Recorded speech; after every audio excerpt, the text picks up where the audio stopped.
हर हर महादेव, जय श्री राम, नमस्कार।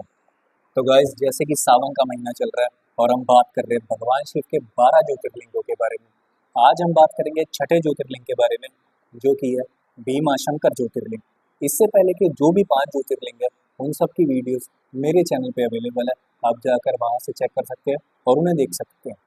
तो हम बात करेंगे आज छठे ज्योतिर्लिंग के बारे में, जो कि है भीमाशंकर ज्योतिर्लिंग। भारत में भीमाशंकर नाम के 2 मंदिर स्थित हैं।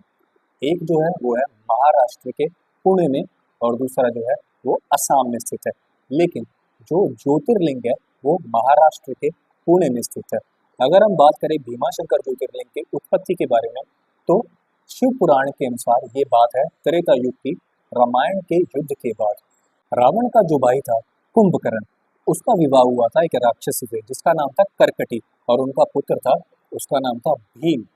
तो जब भीम थोड़ा बड़ा हुआ तो उसने अपनी माता से पूछा कि उनके जो पिता कुंभकर्ण थे और उनके जो चाचा थे रावण, उनकी मृत्यु कैसे हुई। तो उसकी माता ने उन्हें बताया कि उन्हें भगवान श्री राम ने मारा था युद्ध के दौरान, और भगवान श्री राम श्री हरि विष्णु के अवतार थे।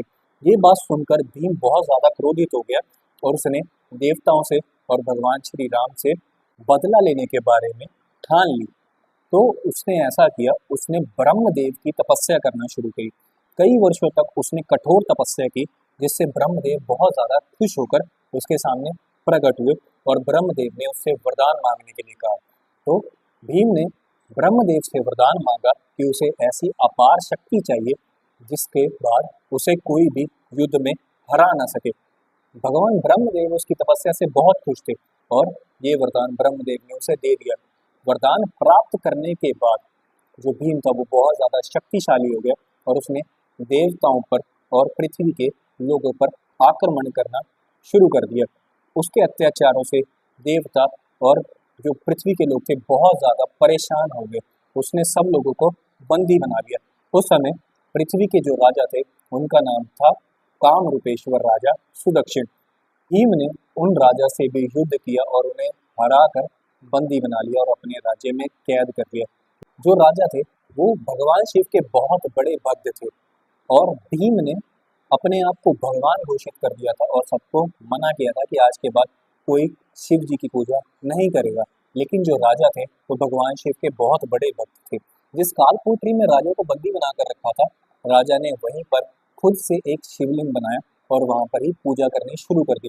जब ये बात भीम को पता चली तो वो बहुत ज्यादा क्रोधित हो गया और क्रोध में वो खुद उस राजा की कालकोठरी में आया। जब वो कालकोठरी में आया, उसने देखा कि वहां पर राजा ने स्वयं से एक शिवलिंग बनाया हुआ है। उस शिवलिंग को तोड़ने के लिए भीम ने जैसे ही तलवार उठाई, उसी समय उस शिवलिंग में से भगवान शिव स्वयं प्रकट हुए। उसके बाद भगवान शिव में और भीम में कई दिनों तक एक भयंकर युद्ध चला। उस युद्ध के अंत में भगवान शिव ने भीम को मार दिया और जो उनके भक्त थे उन सबकी रक्षा की। ये देखकर जो वो राजा था और बाकी देवता थे वो बहुत प्रसन्न हो गए और उन्होंने भगवान शिव से मांगा कि आप हमेशा हमेशा के लिए यहाँ पर ही वास करें। तो जिस जगह पे ये युद्ध हुआ था और जहाँ पर जो राजा शिवलिंग बनाकर पूजा करते थे, आज वहीं पर ही भीमाशंकर ज्योतिर्लिंग स्थित है। कहा जाता है कि अगर आपका कोई भी काम अटका हुआ है या आपको सफलता नहीं मिल पा रही है किसी काम में, तो आपको इस ज्योतिर्लिंग के दर्शन अवश्य करने चाहिए। इस ज्योतिर्लिंग के दर्शन मात्र से आपके जो भी अटके काम है, अगर कोई भी परेशानी आ रही किसी काम को करने में, इस ज्योतिर्लिंग के दर्शन मात्र से ही आपके सभी काम बनने लग जाते हैं और आपको हर काम में सफलता मिलने लग जाती है।